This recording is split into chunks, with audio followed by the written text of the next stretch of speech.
سب سے پیشتر ہمارا کا نامدار امام زمان مالک دو جہان نور برحق نور مولانا شاہ کریم الحسین امام کے مبارک نام پہ صلوات اللہم صلی علی محمد و آل محمد۔ دیندارو، جب ہم روحانی مجلس میں آتے ہیں تو جہاں ہم اپنی ایک رسم اور ایک مذہبی ضرورت پوری کرتے ہیں، وہاں اس کے ساتھ ساتھ ہم کچھ سبق حاصل کرتے ہیں، کچھ تعلیم حاصل کرتے ہیں، کچھ نصیحت حاصل کرتے ہیں، اور یہ ایک ایسا موقع ہوتا ہے کہ جس میں ہم اس دنیا اور اس دنیا درمیان رابطہ کرنے، ان کے درمیان کچھ متعلق کی باتیں کرتے ہیں۔ اگر ہم اس دنیا کی آبادی کی بات کرتے ہیں، آخرت کی آبادی کی بات کرتے ہیں، تو آخرت کی آبادی دنیا کی آبادی دنیا کی ہماری زندگی سے مختلف نہیں ہے، سے آزاد نہیں ہے۔ ہماری وہ دنیا، ہماری اسی دنیا میں ہمارے کچھ، ہمارے اخلاق، ہمارے احسان، اسی سے وہ دنیا بنتی ہے۔ اس لیے ہماری توجہ اس دنیا میں اپنے آپ کو بنانے، اپنے آپ کو درست بنانے کی طرف ہونا چاہیے۔ خدا نے انسان کے میں ایک بہت ہی اہم فرمایا ہے قرآن حکیم میں کہ لقد خلقنا الانسان فی احسن تقویم، ہم نے انسان کو بہتر تخلیق کیا ہے، ہم نے انسان کو بہترین تخلیق کیا ہے۔ کائنات میں جو اللہ کی مخلوق ہے، یا یوں کہہ لیجیے جتنی مخلوق کے بارے میں اب تک کی معلومات ہے، جس کے بارے میں انسان مان سکا ہے، اس میں آپ کے لحاظ سے اور خدا کے فرمان مطابق جو بہترین مخلوق ہے، جس میں کائنات کی تمام تخلیق کا خلاصہ، تمام تخلیق کا نمونہ موجود ہے، وہ انسان ہے۔ انسان کو مائکروکازم کہتے ہیں، اس کائنات کو مائکروکازم کہتے ہیں، یعنی یہ کائنات عالم کبیر ہے، بہت بڑی ہے، بہت بڑی کائنات ہے، مگر انسان کو اس کائنات کا نچوڑ کہتے، اس کو عالم صغیر کہتے، یعنی یہ کائنات اپنی تمام تر خوبیوں کے ساتھ انسان کے اندر موجود ہے۔ انسان اندر ہمارے اس وجود میں ہمارے کتنے درجات، ہمارے کتنے مراحل ہیں۔ کیا وجہ ہے؟ انسان کبھی بہت اچھا ہوتا ہے، انسان کبھی بہت برا ہوتا ہے۔ انسان کی آنکھ میں، انسان کے دل میں، انسان کی تھنکنگ، انسان کے بیہیویئر میں اتنا زیادہ فلکچویشن کیوں ہے کہ آدمی سے ملنا بھی، آدمی سے بچنا بھی، آدمی فرشتہ ہے، آدمی شیطان بھی۔ آپ کو فرشتہ دیکھنا ہے وہ بھی انسان میں ملے گا، آپ کو شیطان دیکھنا ہے وہ بھی انسان میں ملے گا۔ یہ ہمارے اندر اتنا اتار چڑھاؤ یا اتنی زیادہ ویریشن کیوں ہے کہ ہم گرتے ہیں تو اتنے گرتے ہیں کہ جس کو خدا نے فرمایا کہ اسفل السافلین، بدترین اسفل، نیچے سے نچلے درجے کو پہنچا، مگر تخلیق کی بات کرتے ہیں تو کہتے ہیں یہ تو مسجود ملائکہ ہے، اس کے سامنے فرشتوں نے سجدہ کیا ہے۔ تو ہمارے اندر خدا نے اس کائنات میں تخلیق کے جتنے مراحل، اس کائنات میں روحوں کے یا نفسوں جتنے مراحل ہے، وہ تمام مراحل ہمارے اندر موجود ہے۔ جیسے کا یا تخلیق کا پہلا مرحلہ کہ جس میں بہت کم چینجز ہے، بہت کم موومنٹ ہے، میں ہزاروں لاکھوں سال میں جا کر اس میں کوئی یا چینجز آتی ہے جو بہت زیادہ نظر نہیں آتا، ایکسیپٹیبل نہیں ہوتا انسان کی نظر کے سامنے۔ وہ جمادات، میٹھے پتھر ہے، منرلز ہیں، ہزاروں لاکھوں سال کے بعد دلی آتی ہے. انسان کے اندر اس جمادات حصہ ہے. ہم کچھ ہاتھ سے اسی زمین سے آئے ہیں. کہتے انسان مٹی کا بنا ہے. ہمارے اندر ان کیمیکل ان منرلز کا حصہ ہے. ہماری روح نکلی ہے تو ہم اپنے آپ کو وہیں جا کے کرتے ہیں.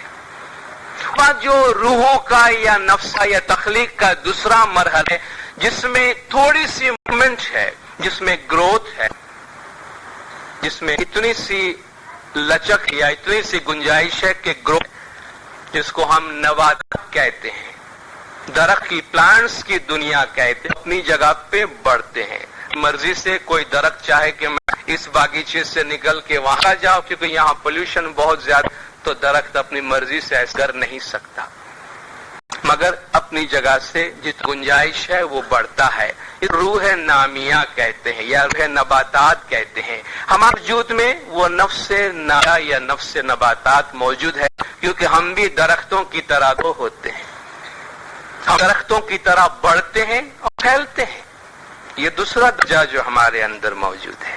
اس کے بعد تیسرا مرحلہ روح یا نفسوں کا ہے, وہ نفس حیوانی ہے, جس میں منرلز کے ساتھ ساتھ نباتات کے ساتھ ساتھ اس میں تھوڑی سی فریڈم ہے, اس میں تھوڑی سی آواز ہے, اس میں موومنٹ کی گنجائش زیادہ ہے, مگر اس کی اپنی ایک لمٹ ہے. وہ خواہشات کی دنیا ہے, انسٹنکٹ کی دنیا ہے.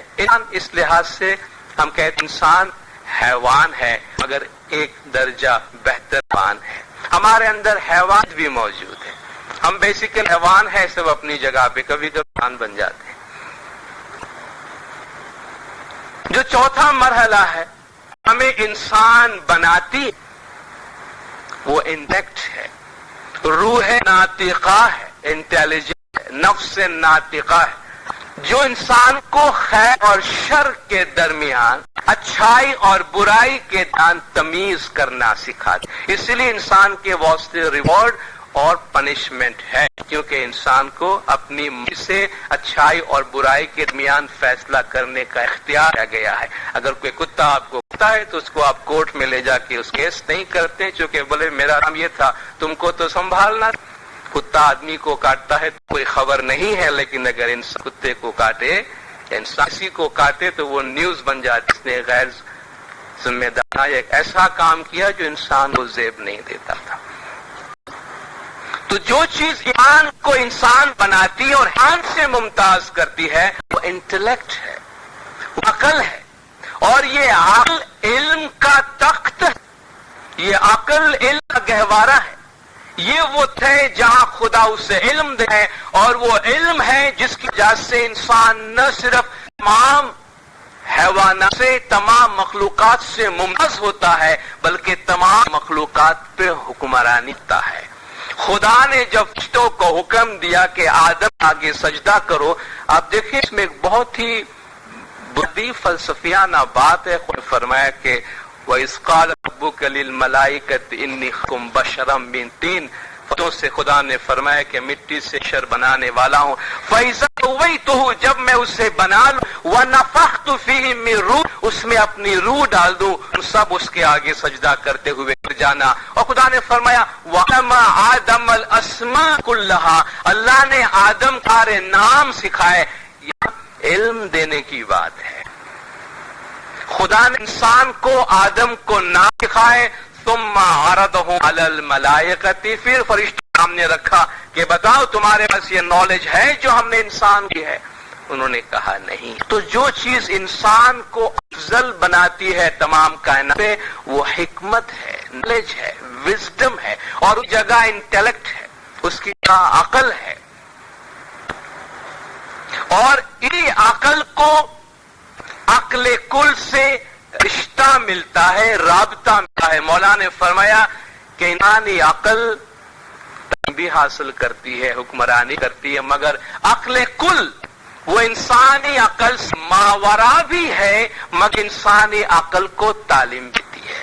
تو ہماری جو یہ نفس ناطقہ یا روح ناطقہ ہے جو ہمیں اس قابل بناتے کہ ہم تمام مخلوقات سے بیٹھ ہوتے ہیں, جو ہم جس سے ہم علم حاصل کرتے ہیں, اس کا رابطہ اپنے سے بالاتر روح کی طرف روح قدس کے ساتھ ہے، جہاں سے ہم تعلیم لیتے ہیں. اور انسان کی یہ انٹیلیجنس، انسان کی یہ عقل اپنی مرضی سے اپنی جگہ پہ کامل نہیں ہے، اپنی جگہ پہ مکمل نہیں ہے، وہ تعلیم کی ضرورت پڑتی ہے. اس کو اچھائی اور بری کی تمیز اختیار کر کی کیپیبلٹی تو ہے، مگر کیا اچھا ہے اور کیا ہے اس کی تعلیم اس کو اوپر سے دی جاتی ہے. اس لیے انسان ہمیشہ ہدایت کا محتاج ہے، اس لیے انسان ہمیشہ ہادی کا محتاج ہے، انسان ہمیشہ وحی کا محتاج ہے.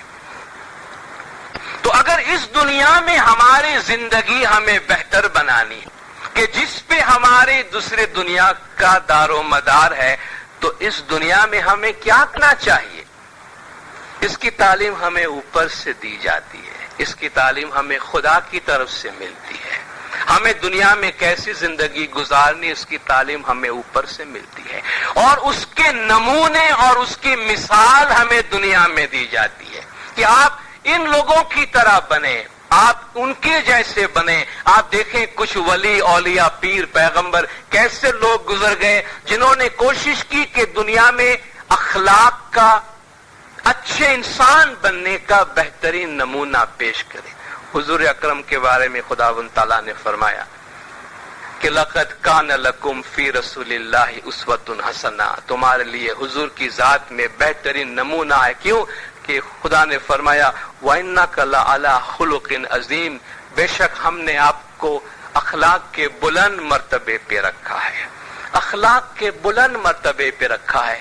جس ہستی کو سارے جہان کے واسطے ایک مثال اور نمونہ کے واسطے پیش کیا گیا ہے، انہوں نے اپنی یہ زندگی کیسے بنائی اور ہمارے لیے کیا نصیحتیں اور کیا نمونے چھوڑے ہیں.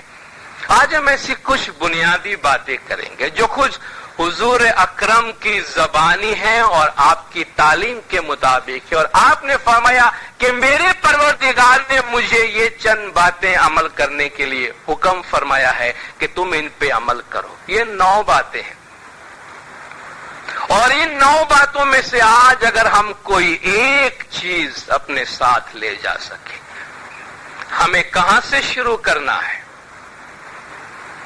کہاں سے شروع کرنا؟ ایک پادری، دینی مبلغ جو پوری زندگی لوگوں کو تعلیم دیتا رہا، لوگوں کو نصیحتیں کرتا رہا، وعظ کرتا رہا، سرمنس دیتا رہا، وہ جاتے جاتے بھی وعظ لکھ کر گیا.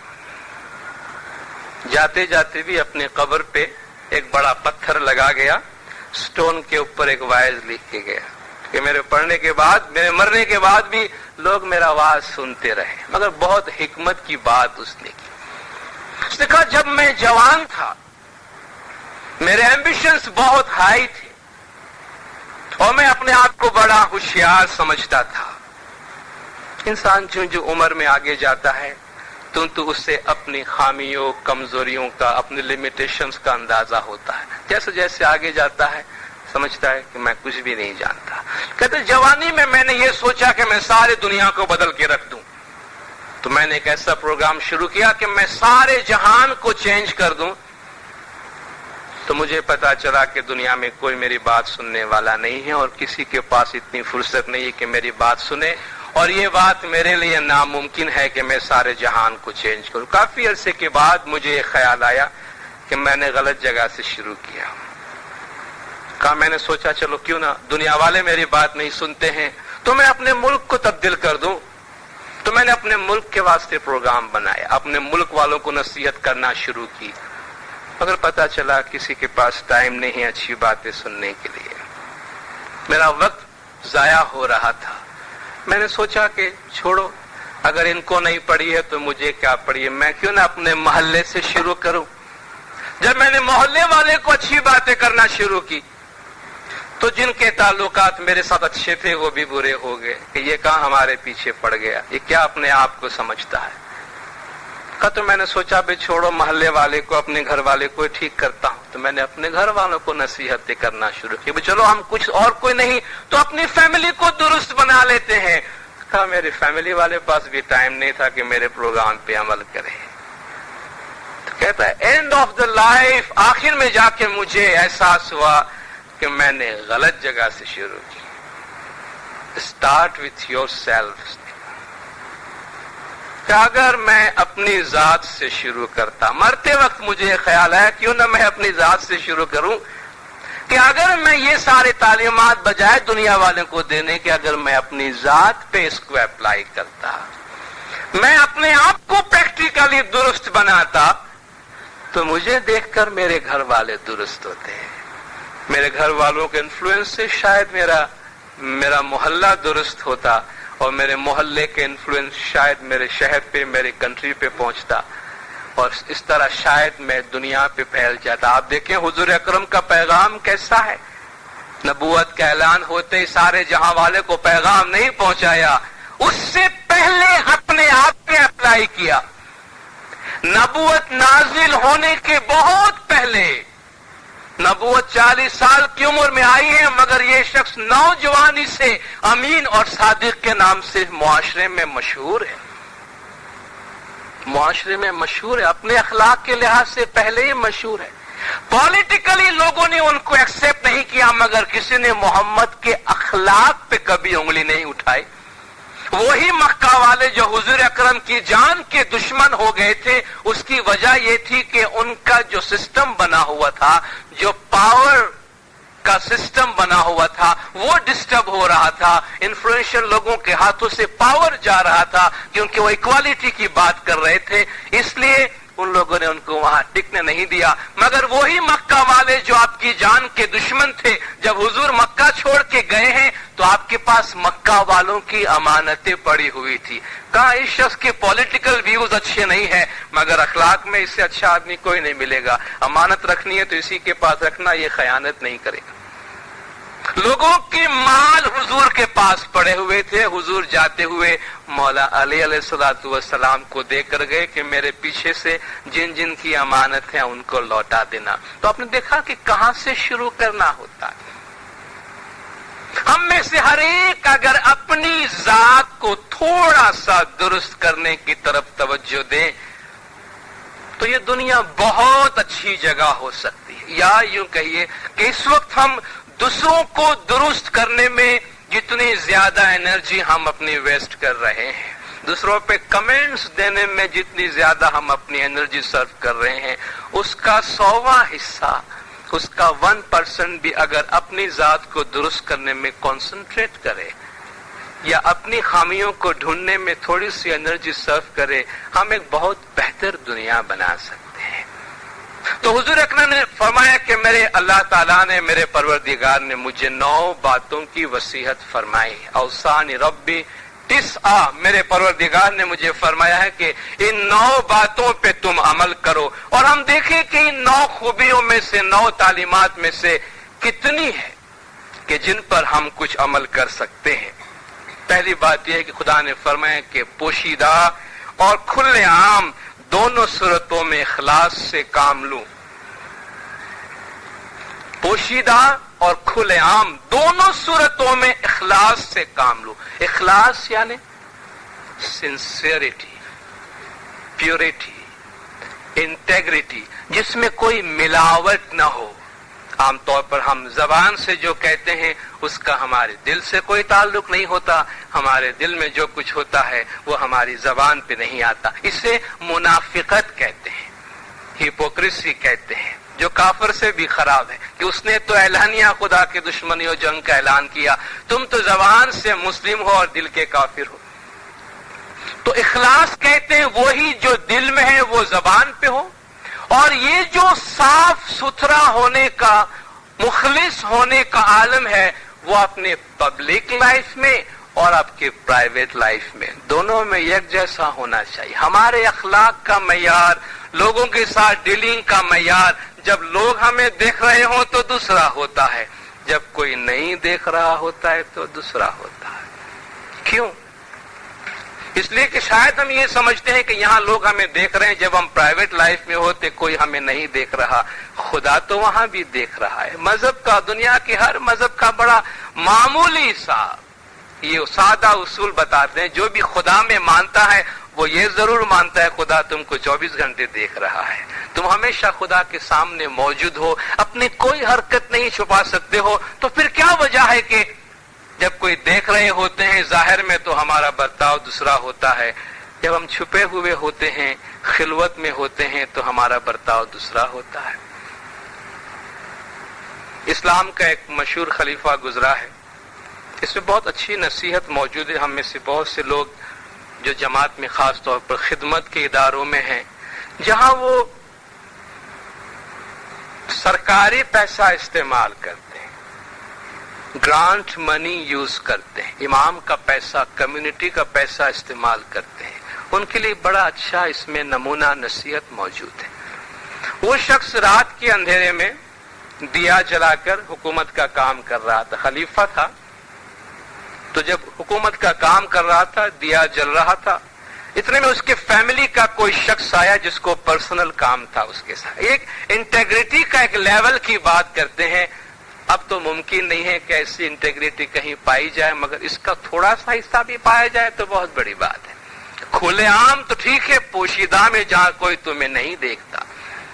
تو وہ جب فیملی کا ممبر آیا، کہا مجھے کچھ گھریلو بات کرنی ہے، تو اس نے فوراً دیا بجھا دیا،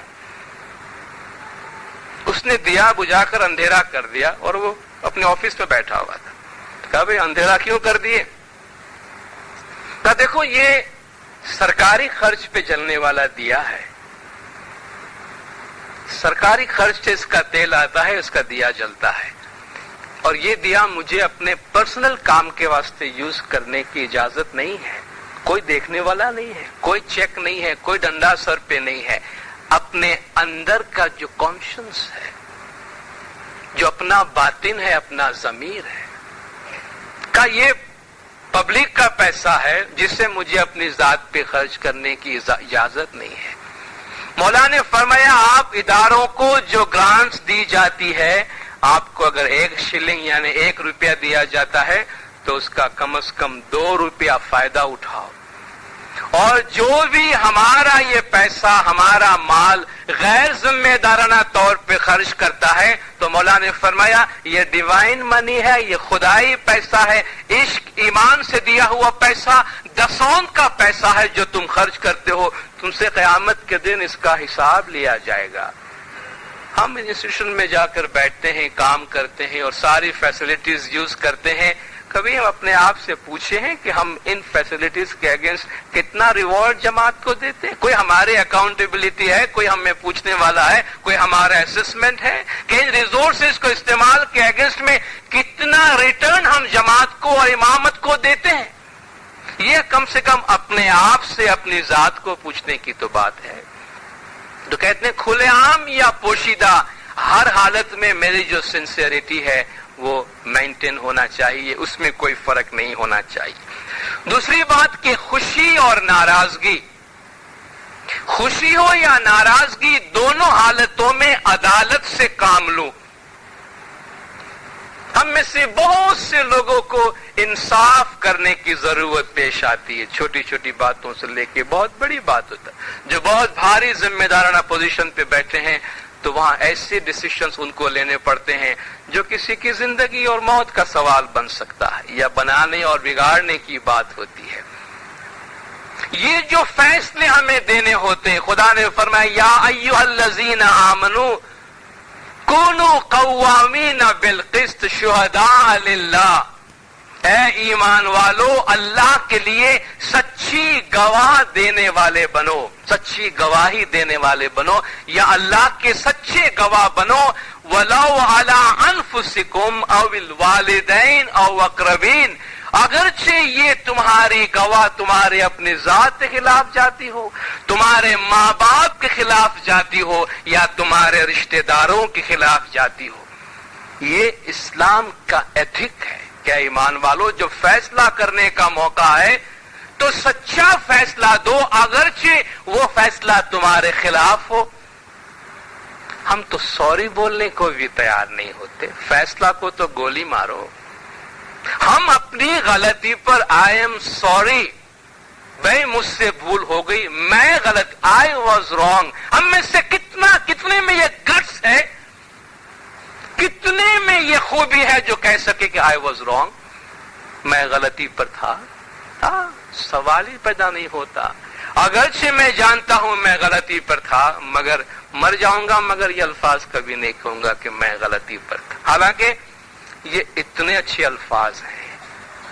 اس سنسار کو، اس دنیا کو درست بنانے میں عام طور پر ہم سمجھتے ہیں کہ آئی لو یو بہت اچھے الفاظ ہیں، شاید اس سے دنیا اچھی ہوتی ہے۔ یہ بہت استعمال ہو چکا دنیا میں، اب مس یوز ہو رہا ہے۔ اب آئی لو یو میں کچھ نہیں بچا ہے۔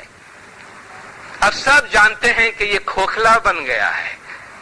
اب آئی واز رانگ میرے خیال سے وہ زیادہ اچھا لفظ ہے جس کو استعمال کرنا چاہیے۔ اس سے کافی بہتر نتائج وجود میں آ سکتے ہیں۔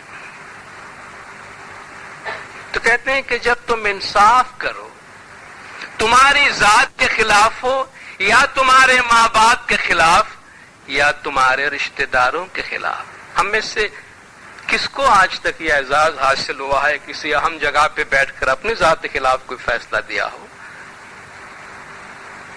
ناراضگی یا خوشی دونوں حالتوں میں انصاف سے کام لو۔ میں ایک جگہ پہ بیٹھا ہوں، دو پارٹی میرے پاس آئی کہ بھئی آپ بتائیں اس میں سے ہم کیا کریں۔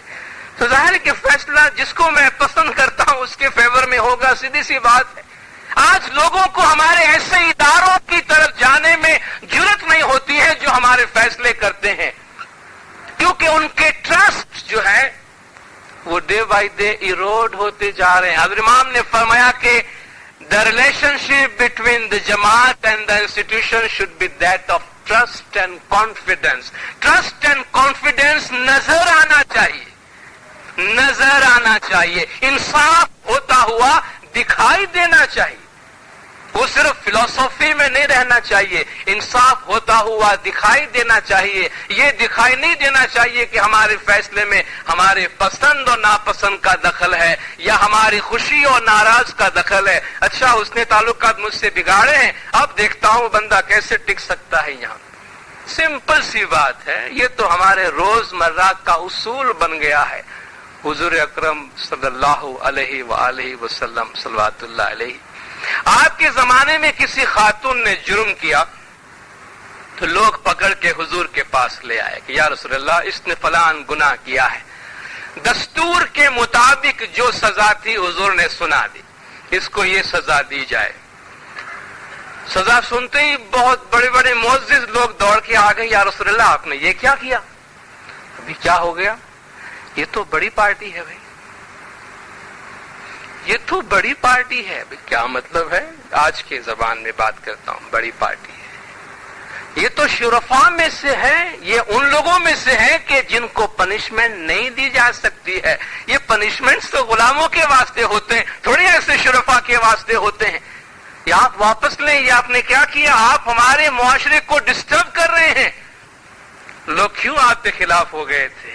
اس لیے کہ آپ جسٹس لا رہے تھے، آپ کے انصاف میں یہ دخل نہیں تھا کہ یہ میرا بیٹا ہے یا میری بیٹی ہے یا میرے خاندان والے ہیں یا رشتہ دار ہیں یا میرے دشمن ہیں یا میرے دوست ہیں۔ حضور نے فرمایا خدا کی قسم تم سے پہلے والی قوم میں اس لیے تباہ ہو گئی ہے، تم سے پہلے والی قوم میں اس لیے تباہ ہو گئی ہے کہ جب ان کا کوئی امیر آدمی یا بڑا آدمی جرم کرتا تو کچھ نہیں بولتے تھے، کوئی غریب آدمی جرم کرتا تو اس کو سزا دیتے تھے۔ اس لیے تم سے پچھلی قومیں تباہ ہو گئی، اور آج کی قومیں بھی ہماری اس لیے تباہ ہو رہی ہے۔ آج بھی ہم اس لیے انحطاط کا شکار ہیں کہ ہمارے سارے ویلیوز ختم ہو گئے ہیں، جنگل کے قانون میں زندگی گزار رہے ہیں۔ حضور نے فرمایا خدا کی قسم اگر میری بیٹی فاطمہ نے بھی ایسا کیا ہوتا تو میرا فیصلہ وہی تھا جو اس لیڈی کے واسطے میں نے دیا ہے، میرے فیصلے پہ کوئی فرق نہیں پڑتا۔ تو فرمایا آپ خوشی کے عالم میں ہے یا ناراضگی کے عالم میں ہے، آپ کی عدالت پر، آپ کے انصاف پر کسی قسم کا کوئی آپ کے احساس جذبات کا انفلوئنس نہیں ہونا چاہیے۔ احتیاج یعنی ضرورت اور تونگری یعنی میرے پاس ہے دولت مندی، دونوں حالتوں میں میں قناعت سے کام لوں، یعنی میں غریب ہوں یا امیر ہوں، مجھے ضرورت ہے یا میرے پاس بہت ہے، مجھے دونوں حالتوں میں قناعت کہتے ہیں صبر